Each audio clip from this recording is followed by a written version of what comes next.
I wish things had been a little different, but like me and my sister and a lot of local girls, we had similar issues. And I don't blame my coach for getting hurt. Love that guy. He has great intentions, but I just wasn't aware of like the biomechanics of it all. At the field, in your car, or on the couch, get your fast pitch info from the coach's mouth.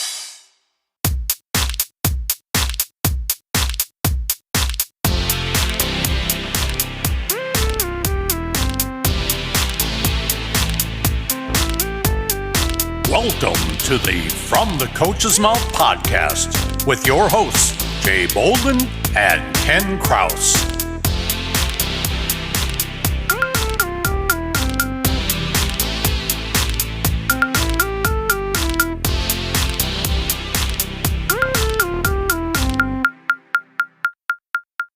Hello, everyone. Welcome to the From the Coach's Mouth podcast. This is Ken, here as always with the incredible Mr. Jay Bolden. Jay, how we doing today? Hey, Ken, doing well. Beating the heat here a little bit and enjoying the summer. My daughter's team finished up. They had a really good season. Tryouts are now over, so we're we have a new team that's going to be put together here shortly, and we're excited to get going. We're going from a rec level C to try to play a little B ball. So we're going to be just a B-ball team. Going to add some more tournaments. So I think we're going to do probably 4 in the fall, 2 in the winter, and then probably 6 or 7 in the summer. And play a lot of friendlies in there too. So still really focused on development, teaching kids the game. So we're excited for the new team that'll be put together here shortly. Well, that sounds cool. Now, so you say you're going from a C to a B level. How do you do that? Especially if you have the same kids. Well, I'll be honest with you, Ken. People think that, and I think we talk about this all the time, even on the podcast. People think that because you're playing a certain level that the softball is lesser.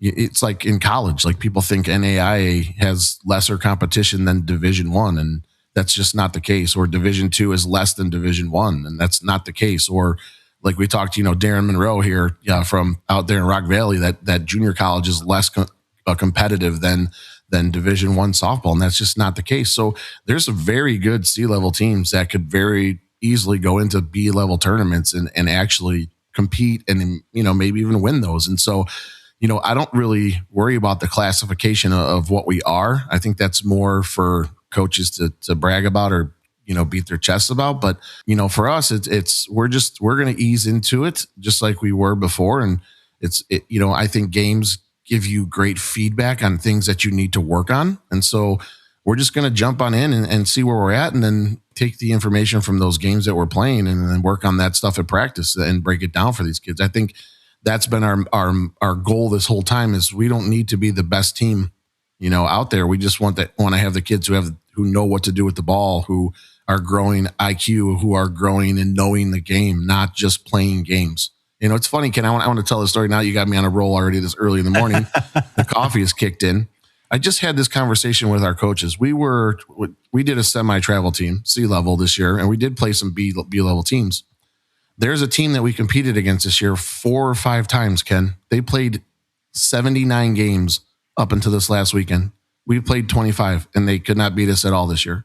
Wow. So there it is right there. It has nothing to do with the amount of games that you're playing. It has everything to do with the instruction you're getting and what's happening at your practices. And so, for me, if playing more games meant that all your kids got better, then that team would have beat us by the end of the year. And we beat them every time we played them this year. So, for people that say, oh, we got to play more games because my kids are going to get better, that's wrong. It's just wrong. It's truly about development. It's truly about breaking the game down and coaching kids up. And so when I was talking to our coaching staff, when we finished this last tournament, I said, the team that we just beat to get here, we have played them 4 times this year, and they've played 79 games and we've played 29 games, and we've beat them every time. So if playing more meant they should be better than us, that they would have beat us. And it just wasn't the case.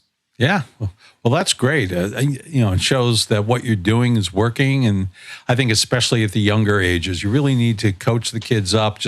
They're not going to just figure it out just playing games, at least not to a particularly competitive level. So being able to show them what to do, and that way it probably gives you guys less heartache too on the sidelines, because when the ball's hit to one of your kids, they've got a pretty good chance of knowing what to do with it.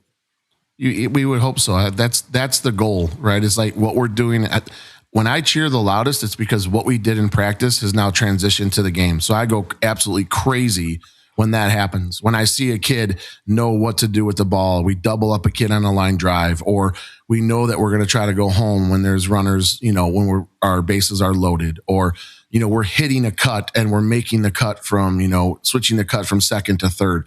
That's when I go crazy. And it's not even when we're scoring runs or hitting home runs. It's when we're doing the things that we've been working on at practice, and you see them happen on the field as a coach. To me, that's when I scream and holler the most and love it the most and get excited. So it's not just the home runs and the wins. Yeah, well, like you say, that's that softball IQ starting to show up. So absolutely. So I'm sorry, enough of me rambling today. We have a guest, everybody. I apologize, but Ken likes to get me fired up before we get going. So Ken, enough of me talking. Why don't you introduce the awesome guest that we have today? We're really going to dig into something that I feel is important too. So give some information about our awesome guest today. All righty. Well, if you look at our pictures on the podcast Facebook page, you know that Jay and I are not exactly the first choice to be giving anyone advice on nutrition. So we're really happy that our guest has joined us today because that's right in her wheelhouse.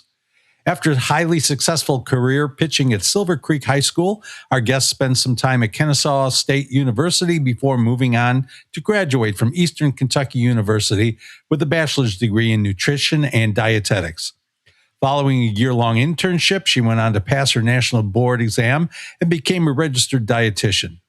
Softball was never far from her heart, though, so our guest began giving pitching lessons combined with nutritional education while also becoming the strength and conditioning coach for the softball team at her alma mater, Silver Creek High School.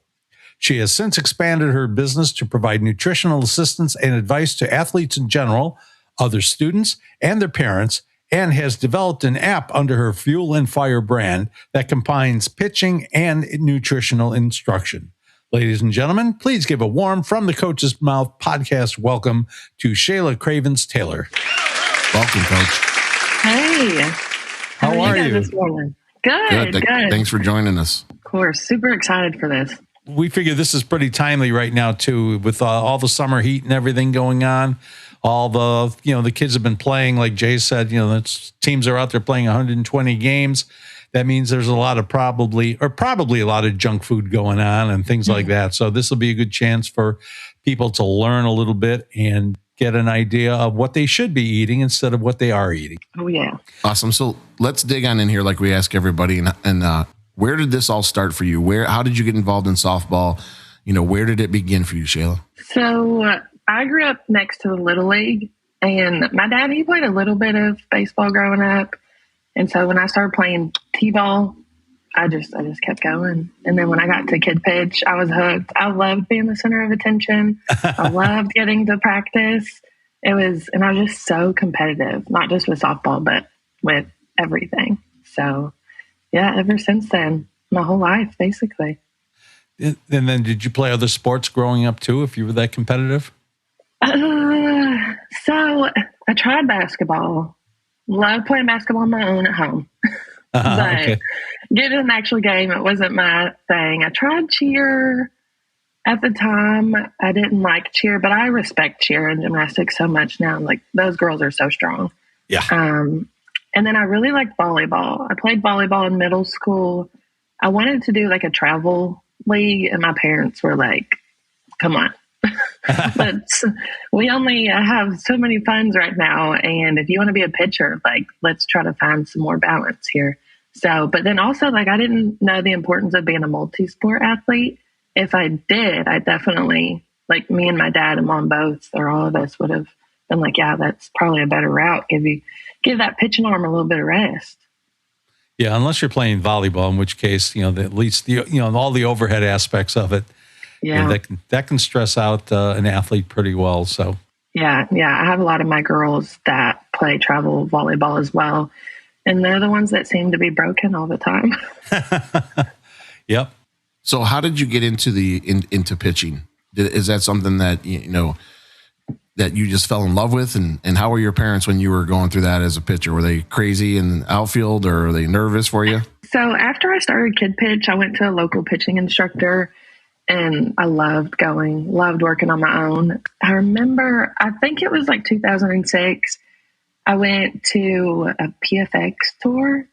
And then I got to meet Doc Richardson, Lisa Fernandez, my pitching coach. He was pretty cool with Lisa. So I remember getting to like get pictures with all of them and talking to her. And I thought it was like the coolest, craziest thing. And so from then on out, I was like, I want to be as cool as them. I want to be as good as them. Like, I want little girls to look up to me one day. So that definitely motivated me. But my parents, they loved it too. They definitely got stressed out. My dad, he was like a silent stressor, whereas my mom, you could definitely hear her.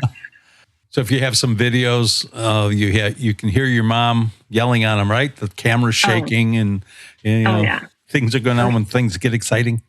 For sure. I mean, my dad, he kept it chill for the most part, but he was also so excited to be there. I remember some of my games, he would even sing the national anthem. He can't sing, but they love it so much. My dad all the time talks about how he misses it. He actually, last month, the second that T-ball, fall ball signups opened up, he signed up so he could coach my 3-year-old son this fall. So, that's great. Yeah. Have you seen that meme? You can always tell who the pitcher's father is, and they show like the picture of the field, and then off in the distance, about 100 yards away, is this guy standing under some trees. Mm-hmm. Oh yeah, they're out there pacing, and yeah. Was that your dad? Oh yeah, but he couldn't stand in just that one spot. Yeah, I never knew like where he was going. So for sure. Well, you were a record-setting pitcher at Silver Creek. What was that experience like? I mean, here you started out just kind of in T-ball, just having fun, and then all of a sudden, I'm sure that there was a lot of thrill to it, but probably a lot of pressure too. Oh yeah, I loved my high school career, especially like my junior and senior year. I matured a lot. Like my freshman year, I kind of thought I could go in and kind of surpass everybody, but I just didn't have the maturity yet, and I didn't have, I guess, the stamina. But like my junior and senior year, I developed so much grit, and like I was just so ready to dominate every game. I loved it. I remember putting in my headphones and on the way to the game, like I was in my zone, getting pumped up. What were your songs? What were your favorite pump up songs? Ken, you're not going to know any of those. Come on, you're too old for that, Ken. I have a wide variety in my music, but for some reason, like I feel like I'm really superstitious, but my senior year, I would sing this song in my head. It's called Collard Greens by Kendrick Lamar. And I would go before every pitch, I would like draw a cross behind the mound. I would like go through my head, what do I need to do? And then to like kind of calm myself, I would start singing that song in my head. And I don't know why I picked it. I think it's because it was in my head during one game and I did really well. And I was like, oh, I have to do this every game. So like, I didn't totally love the song, but it was good luck. So I had to do it every time. Love it. Yeah. Aren't you glad you didn't pick a song you really hated? And you'd say, oh, gosh, that worked. Yeah. I mean, whatever worked, I was for it. And just, I miss, like, I feel like I said, I like being the center of attention. And like this past Easter, I was at an Easter egg hunt with my son. And this lady came up to me and she was like, you're that really good pitcher from Silver Creek, aren't you? I remember seeing you in the newspaper. And it's just so cute. Like, I have a pretty small community and just getting to be remembered, I guess. And then like little girls being excited to see me. I'm like, I wasn't that successful, guys, but I love like getting the hype from everyone. So like I even have dreams about it sometimes. I say sometimes, I think I have a softball dream almost every night. But I have this reoccurring one where the high school coach won't give me playing time anymore because I'm 30, and that's so crazy to me. Yeah. Yeah, I have softball dreams every night too, but it's, Freddy Krueger coming after me with a baseball bat. So yeah.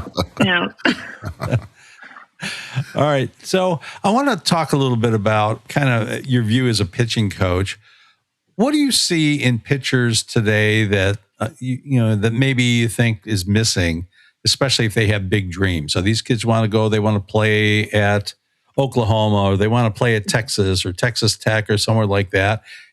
But what they're dreaming and what they're doing are a kind of a disconnect. What do you see with that? So I feel like I could go on and on with that question, but I would say like work ethic and no solid foundation, especially around here. I feel like Southern Indiana, we are a little behind in the softball world, but as far as work ethic, like they just don't understand how much hard work it takes.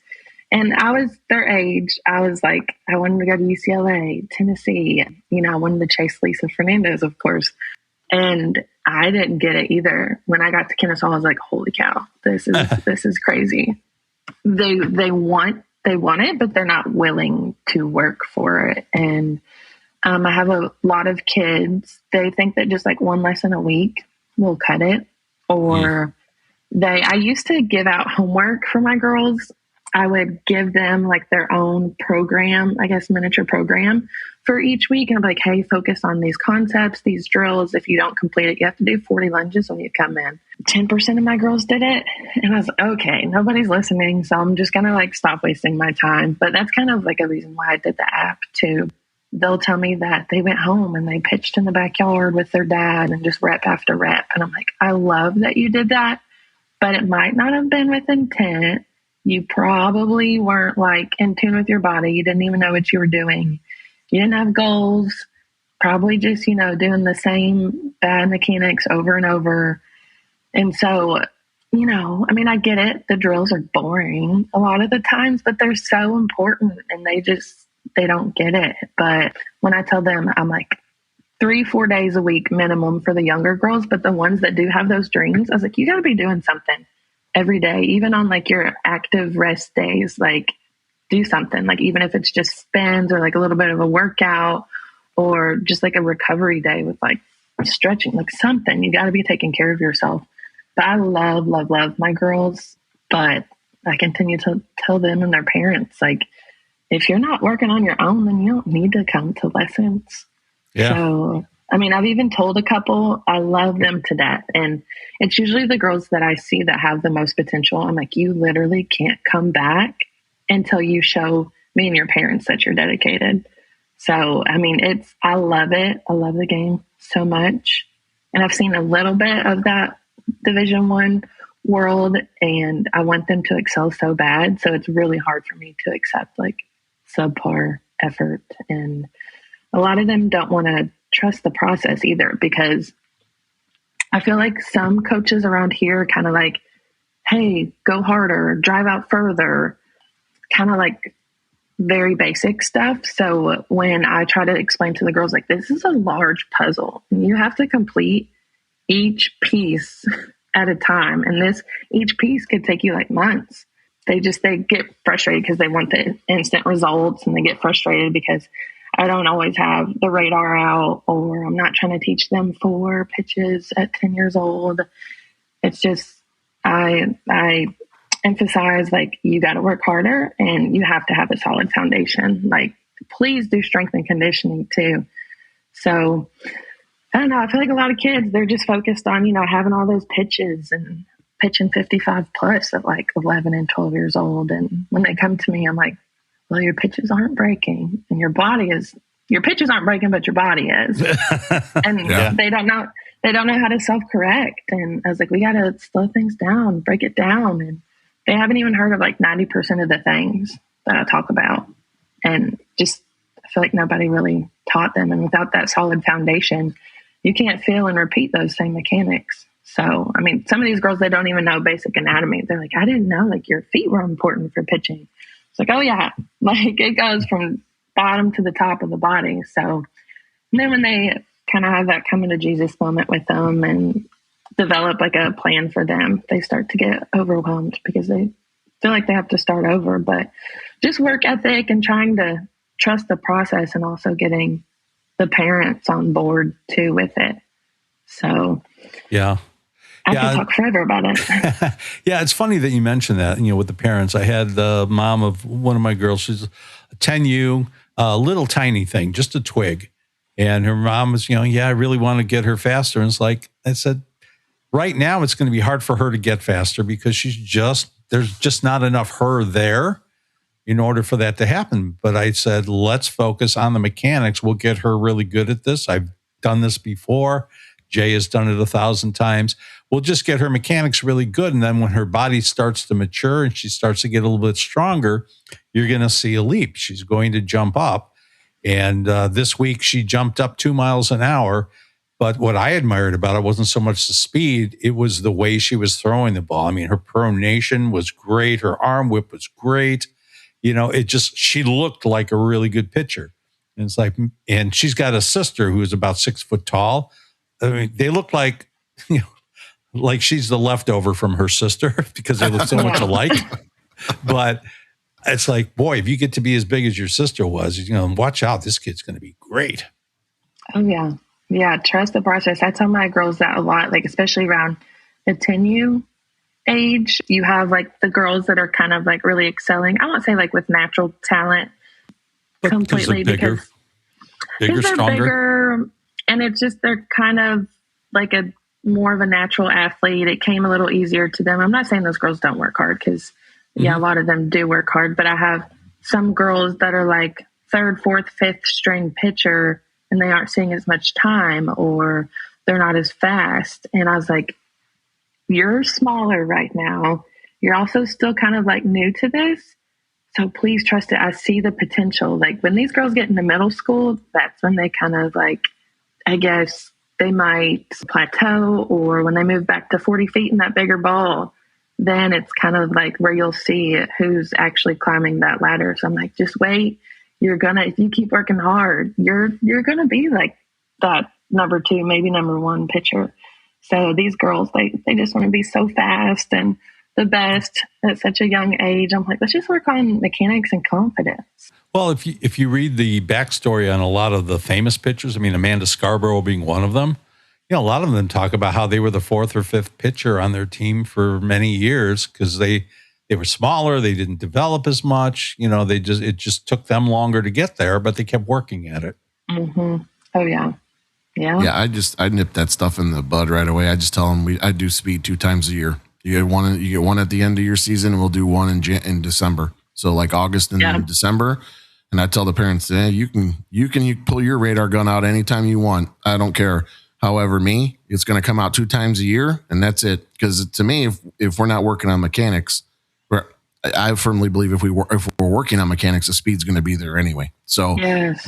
And as we all know, the older they get, the harder it is to throw harder, right? Mm-hmm. I mean, I got college kids that have just come back from Division I level, and we've picked up 1 mile an hour or 1.5 miles an hour in a full year of strength and conditioning at the Division I level. So it's not like this. The older you get, you just magically gain 5 miles an hour, especially as you're older and older. So to me, it's about mechanics. So I agree with you. I think, the hardest thing is the parents. Everybody wants to talk about how hard their kid throws the ball. Well, that's great. Yeah. And if you're, as we all know, you can throw the ball as hard as you want, but if it don't move, it's going to get hit, especially at the college level. If it's hard, if it's coming in fast and straight, it's going fast and far. So, I mean, so I think those are great things that you're working on with your kids. I want to ask you though, because are you coaching a team too? Or are you doing travel ball or any of that? And how did you get into coaching? No, I'm not coaching a team. I mean, I do the strength and conditioning in the winter, January through March, for the high school. I do strength and conditioning for ages like 8 to 18, whoever really wants to join softball wise in the fall. But no, I don't coach a team. I like to try to manage my time between like pitching lessons and also my family and everything. But if I didn't have a kid, I probably definitely would coach a team. But coaching is really scary. I see all the craziness they have to deal with. Like they're basically getting bullied by parents. So it's a little wild. Yeah, but you are doing pitching lessons on a regular basis, correct? Yeah, right. Yes. Yeah, Monday through Friday. Sometimes I'll do camps. Sometimes I'll travel, like not far, just maybe 30 minutes away to help a group of girls either north of here or south of here, like on the other side of Louisville. So Shayla, I want to ask you a question because, you talked about you're a pitching instructor. So as a pitching coach, do you teach what you were taught or do you focus on different mechanics than what you were taught when you were coming through? I grew up doing hello elbow, or what we always said elbow target. I loved my pitching coach. He's a saint. He's still around. He's actually in his 80s and still has him a small group of girls. He loves the game, but he's pretty old school, and his mechanics, they just weren't in depth. Like, now that I look back, I can see that. I had back pain, knee pain, and ulnar nerve issues. And I even had to wear, like, from those ulnar nerve issues, I had to wear a metal brace on my pitching arm while I pitched, starting my sophomore year of high school. I had no idea why. I just kept going to PT and getting cortisone shot. But I had no idea. Nobody ever explained it to me. Like, I just knew, like, hey, finish elbow, go harder, step to that side of your power line or that side. Or, I don't know, looking back, I wish things had been a little different. But, like, me and my sister and a lot of local girls, we had similar issues. And I don't blame my coach for getting hurt. Love that guy. He has great intentions. But I just wasn't aware of, like, the biomechanics of it all. And so, and I'm also not saying that girls that do hello elbow are not successful and won't be successful. But when I did get to Kennesaw, that was mind blowing. The assistant coach, he's the one that came to see me pitch. The head coach was like, hey, you did great. Let's go. The head coach at the time, he played men's fast pitch, so he knew quite a bit. My pitching coach, she played a little bit at Tennessee, I think. And they were like, why is your arm so straight? Why is it locked out? Why are you doing this elbow thing? It's like, what do you mean? There's another way? And so it was so stressful. They were kind of getting frustrated because I couldn't figure out how to have a loose arm. But I'm like, after like 10 plus years, I don't know how to like change this. So I did my best, learned a lot on what not to do. So then when I finally got back into pitching, I was like, okay, I got to start introducing this stuff because, what was it, 2021? I'd say almost every instructor on the Indiana side of the river, it was hello elbow and just very, very basic mechanics. And I was like, we're going all in. I want to give these girls the absolute best so they can keep up with the game and hopefully be healthy with it too. Yeah, we have a couple of pitching coach friends in this group that we're in who went through the same experience. They were hello elbow pitchers. They did well. They pitched in college, ended up injured, had a lot of trouble, and went in and looked at it, and they learned about internal rotation mechanics, which it sounds like what you're teaching. And they said, yeah, I would never teach what I was taught. Said, this is keeping their kids healthier. They're performing better. They're more accurate. There's just a lot of benefits to it. Yeah, totally agree. All right, so let's get into the meat of it today. No pun intended. One of the things we wanted to talk about with you was the whole nutrition and diet aspect. How'd you get involved in nutrition and dietetics to begin with? Was that something that started at Kennesaw State, or were you more interested in that earlier? When I went to Kennesaw, I just wanted to play softball. It's not, I always tell my girls, I'm like, please make sure you have a few ideas lined up. I knew I wanted to do something sports related. I was taking like the basic science courses, kind of wanted to do maybe physical therapy. I actually really wanted to do dental hygiene. I forgot about that one. And then I shadowed a dental hygienist. I was like, nope, not my thing. But I'm not going to have my fingers in people's mouths all day. Yeah. When I saw the different teeth, then just not my thing. But yeah, especially if you're in Tennessee. Oh, yeah. I mean, Southern Indiana, we're not too far. So for sure. Sorry, my Tennessee people, I just couldn't resist. Yeah. But I went to EKU. This was later on. And I decided, like, Kennesaw, the training was rough, but I loved it. Like, I got to see how far, like, my body could go. So, like, when I left there, I just became addicted to working out. I probably got a little bit too much addicted to, like, what I was eating. I'd say maybe a little bit of like an eating disorder came about, and I didn't even realize like social media, like the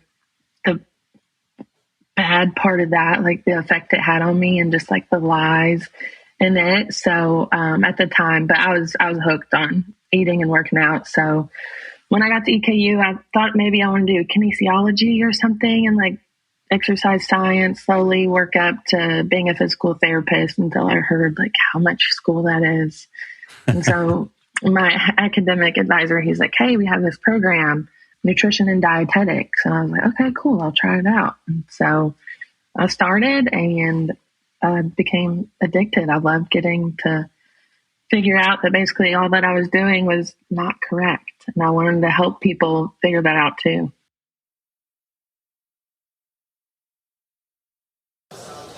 Blue, timeout. Hey, Jay, on a scale of 1 to 10, how important do you think brush contact is for pitchers? It's pretty high up there, Ken. Probably a 10 since it's hard to get maximum speed or accuracy without it. Yeah, I agree. But have you ever had a student who struggled to get good, light brush contact? Sure, all the time, in fact, especially when they've been taught hello elbow and are trying to throw around their hips, or they're sliding their hips out of the way doing that crazy ninja move. So what do you do when you run into that situation? Keep railing on them until they get it right? I used to do that a lot, but then I learned about a product called Pitch Squeak, Ken. Pitch Squeak? What's that? It's a cool little armband with a squeaker inside of it. Like a dog toy? Yeah, kinda. So how does it work? Well, you slip the armband onto the pitcher's forearm and you set it so the squeaker is where the brush contact should happen. Then, when the pitcher goes into release, she tries to get it to squeak, like this. If she makes it happen, she got brush.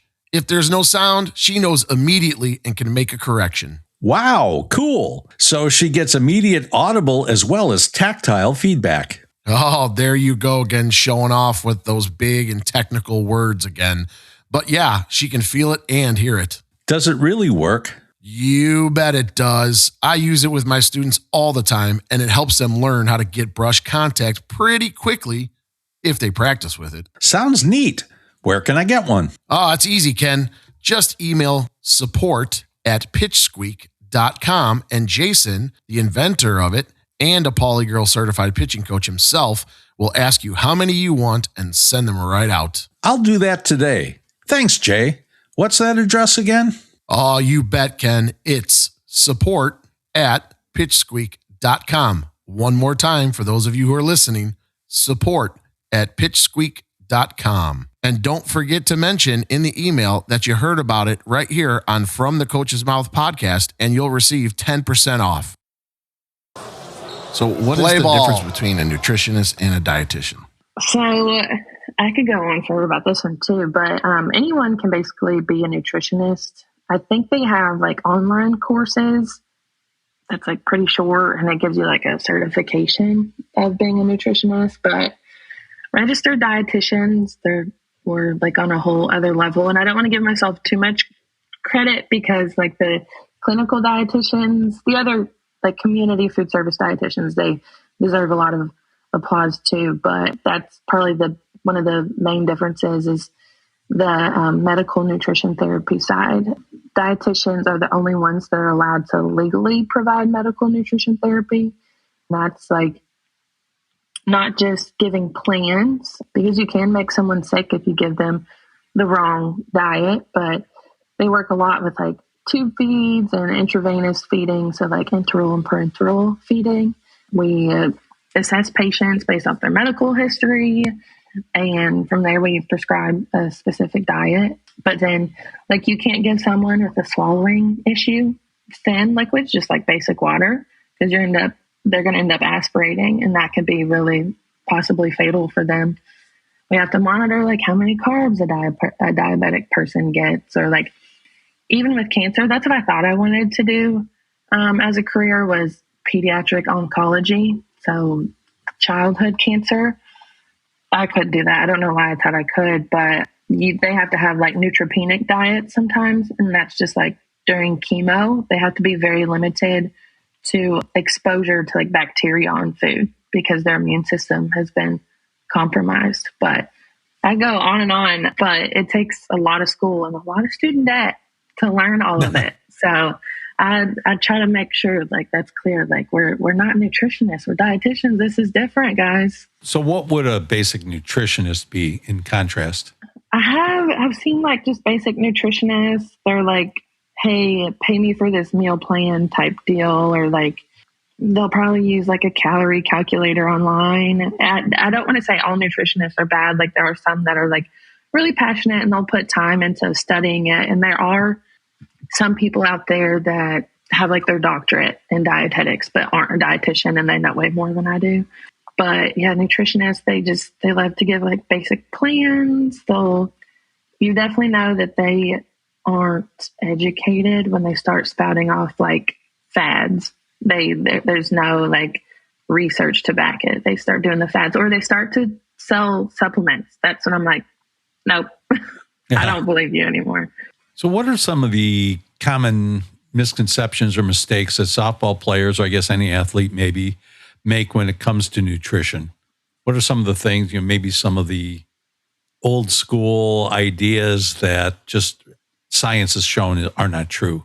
Yeah. So a lot of people, I see these girls, they avoid carbs. They avoid carbs. They don't drink enough water. And they don't eat enough, but they think that carbs make them fat or inflamed, that the inflammation word is like really popular right now. Usually they run off of like a couple Stanley cups of water and an Alani energy drink, and they're like 1,200 calories. It's plenty. I'm like, you're stressing me out. But I'd say like the myths and stuff that just aren't true, I'll try to like keep it short. But one that might ruffle some feathers is the organic versus non-organic. Organic is not always better, and we know that it's usually more expensive, but they still do use pesticides. A lot of companies might claim that they're organic, but they have to have that USDA approved label on it, and it doesn't mean it's automatically more nutritious. I don't hate organic food necessarily, but it's not. But you don't have to have it. It's not the be all and end all then. Yeah.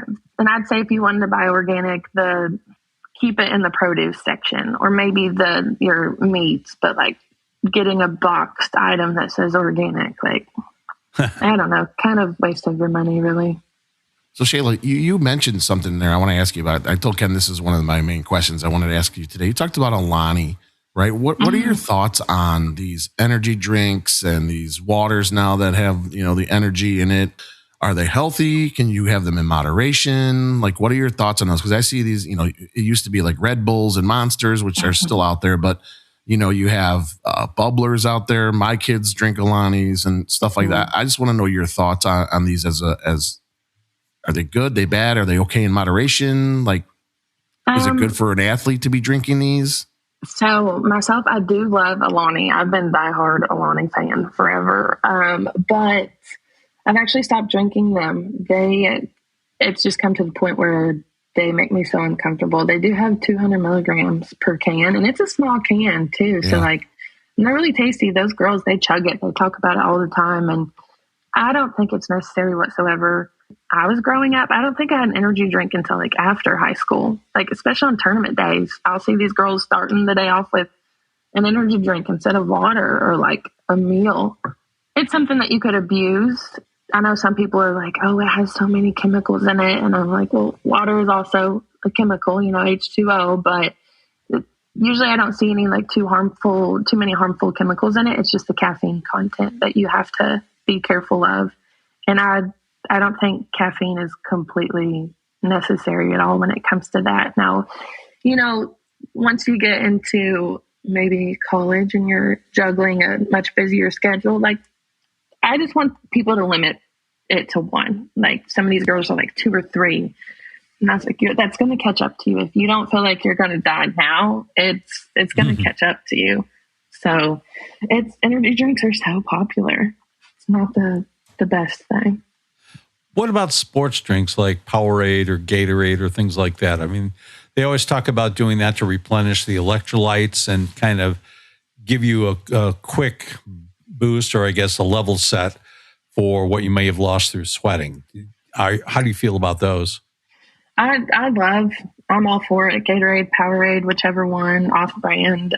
I don't think they're necessary just for like an average day or like a sedentary person. I mean, you can drink them in moderation, but some unnecessary calories there.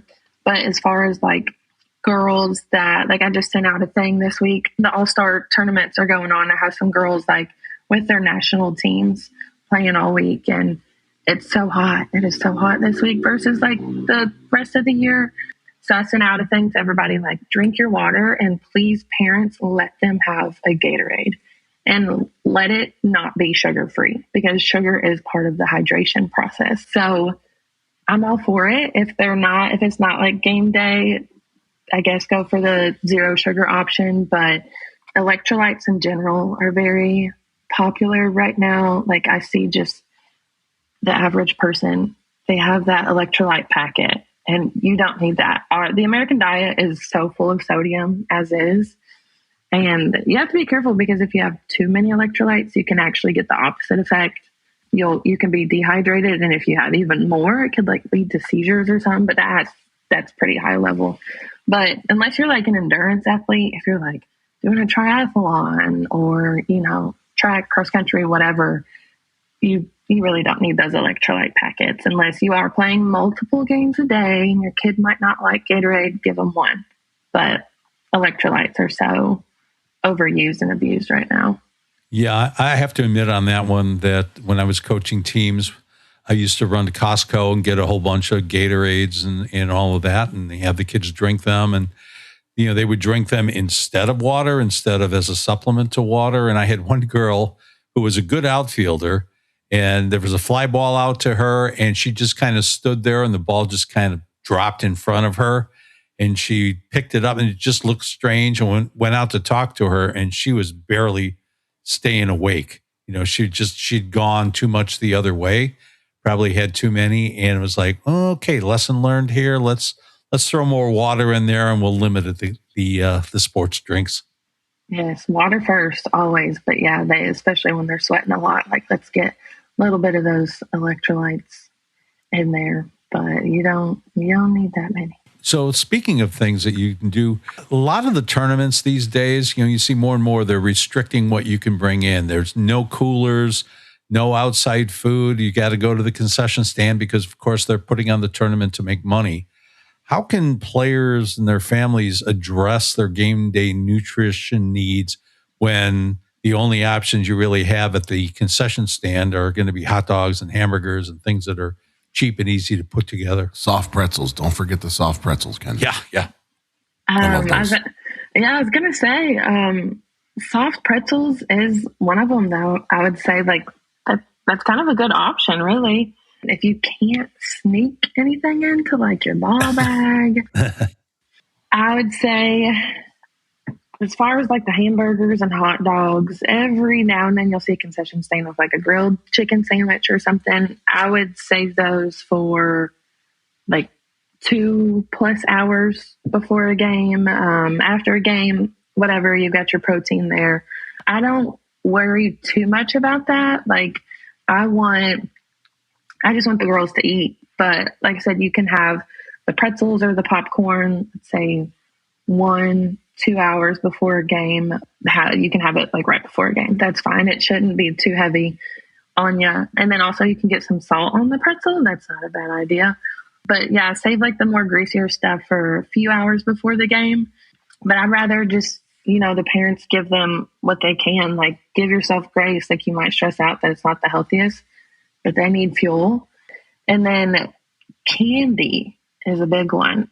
I can't remember which team it was when I was watching some of the college games this past season, but they had pixie sticks. All the girls had pixie sticks. And I was like, heck yes. Like a lot of people don't understand the importance of it. Like that's just straight sugar right there. That's glucose. They need that.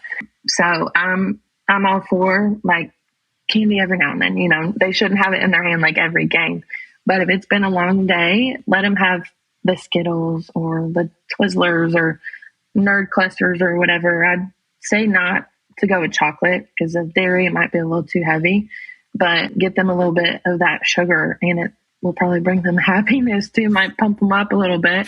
But I mean, sometimes these girls are like more picky than my toddler. They just, I tell them, like, I don't care if you like it or not, just eat it or you can't perform your best. So it's hard with those concession stands. And pickles, that's a great option. Yeah, those are great. Yeah, electrolytes right there. I mean, I love pickles myself, but and sunflower seeds too, of course. Keep those rolling. But I know, like with turf fields, people are kind of strict on that, and that sucks. But Yeah. So I want to ask you a question here. What are some foods that you would recommend athletes avoid? And does that change maybe in season and out of season? Things that you want to kind of just make sure you're staying away from that. So I'm guessing processed foods like McDonald's and that kind of stuff. But are there any other things that you could, you would recommend both in and out of season? So I try to be careful with the word avoid. People are like, oh, whenever I say that, but eating disorders are very common in athletes, especially female athletes. But I'm like, hey, what can we add instead? But just based off of like your question, you mentioned processed foods. And I'm actually like, when I think of one thing that I try to avoid just in general are processed meats, just because of the cancer risk there. It's really linked to like colon cancer and stuff. So processed meats like deli meat, bacon, stuff like that. But Bacon, avoid bacon. I'm out. Yeah. It's like even I learned this recently, like if you, like when grilling meats, if you have a direct flame on that meat, you're producing some carcinogens. And I'm like, you can't even win. So yeah, no. But I would say like, just as far as like avoiding foods, meal timing, 3 to 4 hours before a game, try to avoid like the high fat foods because they do take longer to break down, and that could like fill you or have you feeling like all yucky and bloated. And I love fiber. You said avoid, but I love fiber. That's the biggest thing. And so many people don't get enough. Like if you're worried about cancer and stuff, or like dieting and feeling fuller, to have you eat less fiber all day, but not on game day. Because like I said, you'll start feeling more full because it's slower to digest. Caffeine, like we said, don't do it. Dairy, don't do that on game day. I would say like 100 milligrams max on caffeine. I keep going back to that too. That stresses me out. But as far as in season, out of season, it depends on the athlete's goals. Not eating enough is a major thing. I have a lot of girls, they swear that they're eating enough, and I'll have them do a food log because they're like, why am I so skinny? Why am I not gaining any muscle? Because they're doing the strength and conditioning like with someone else. And I'm like, okay, do a week-long food log for me and then bring it back. And it's like, these girls need 2,000 plus calories if they're, especially like in season. And I'm like, you already met 1,000 calories a day. There's no water on this thing. So, but even if they're like with obesity, if the kid is really active, I would say around 1,800 calories still. It just depends on their goal. Their goals, like softball, it's not a bulk cut type sport. So the nutrition thing, it's not super strict, I guess. And then what about vitamin supplements or protein shakes, creatine, or other kinds of supplements like that? How do you feel about those? So the supplement industry, it's like everybody's trying to sell supplements nowadays, but supplements are not regulated by the FDA. Supplement companies can lie about what's in their product, and you might not ever know. I know. Just sawdust.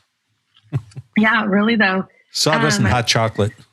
Yeah, there was a company, I can't remember who it was, but a company that was putting, I think it was some test boosters in their protein or pre-workout or something. I think it's their protein. And like, yeah, people were seeing better results, but they're like, I didn't want this in my product. So they were getting sued for that.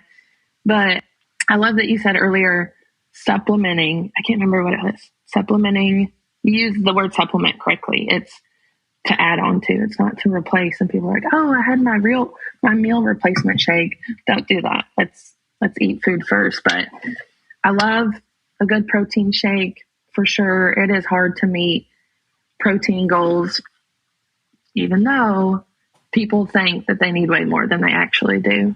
You only need, side note, like, I would say the softball girls probably only like 1.2 to 1.5 grams per kilogram of body weight. A lot of people think it's pounds. Like, you don't need like 200, 150, 200 grams of protein a day. That's crazy. Like 80 to 100 grams a day, maybe, for these girls. It depends on body weight and goals and stuff. But vitamins, they can just take a multivitamin, maybe get your labs checked, see if you have any deficiencies. Omega-3s, if your multivitamin doesn't have that, like, we got to, girls especially, we want to take care of our hormonal health. Creatine, it's a very well-studied supplement. Creatine is very beneficial, but it's not necessary for youth athletes. I wouldn't ever tell a parent, like, hey, your 10, 12, 14-year-old kid should be on creatine. Unless maybe like you're the college level, maybe high school, I don't know. They have to be training really hard if I were to like tell them to have creatine, but it's not something people should necessarily be scared of, I guess. So I want to talk about your Fuel and Fire business. Do you build individualized nutrition plans? And if so, like what are they based on? Yeah, I do individualized. I don't have like any like cookie cutter stuff, even though I do hope one day soon to kind of have like a little basic thing that I can give away for free. But I set up free consultations with people via like FaceTime, Zoom, whatever works best for them. And then I ask questions like their age, weight, height, activity levels, goals, and medical history. I like to ask them what their favorite foods are, because I want to make sure, like, when I make that plan for them, and making meal plans are not fun. It takes so much time. So much time. And I like to make sure things are tasty. Like, I don't want to be like, hey, white rice and grilled chicken. That sounds terrible. So I tell them, ask them, I'm like, hey, what's your favorite food? Like, let's try to create the best thing for you. Their diets aren't easy to follow. So I want them to enjoy it. Another important question is like their accessibility to food. That's one that people should definitely consider, because they might not have the funds. They might live like an hour away from the grocery store. Transportation might not be the best. My favorite is to check in on like their emotional health, because I know some people, eating is a coping mechanism for them. So you have to consider all the factors when making a really unique plan for people. And that's something that I don't think like a basic nutritionist considers either. Well, that's interesting, especially when you talk about kind of their emotional state and some of those other factors. I mean, obviously, if they live in a food desert, it's going to be more difficult to get healthy foods. So you have to be able to plan ahead and get not only healthy foods, I would imagine, but also foods that will last, something that you don't have to be able to, get every week. Yeah, that's right. I love that. You know all about food deserts and stuff. I love that. Oh, yeah. He's been around a long time. He's very, very knowledgeable. Yeah, I really do. So when you're doing this with people, do you require in-person visits, or is this something you can do over the internet? Yeah, definitely virtual, all for it. Some people, I've had quite a few people that like, hey, I need you to make me a meal plan. And when I start asking those questions, it's like they get really awkward and embarrassed. So virtual is usually the go-to route. It's a free consultation, usually about 30 minutes, 45 minutes if we need to. And then we just go along with that plan and see how far it goes. Well, and how does somebody get one of those? Somebody that's listening right now says, I'd really like to talk to Shayla about that. How do they do that? I would say go to my Facebook page, the Fuel and Fire Pitching and Nutrition page, and send me a message that way. I'm on that pretty often. Or my website, fuelandfirellc.com. You can send me a message through that as well. So as far as softball goes, are you strictly just a pitching coach, or do you branch out and do hitting, fielding, and all other aspects, or is it just pitching? Just pitching. When I got to Kennesaw, they told me not to even pick up a bat. I was a decent hitter in high school. I was usually like third, fourth, fifth, but not with the Division I level. I probably couldn't touch that ball.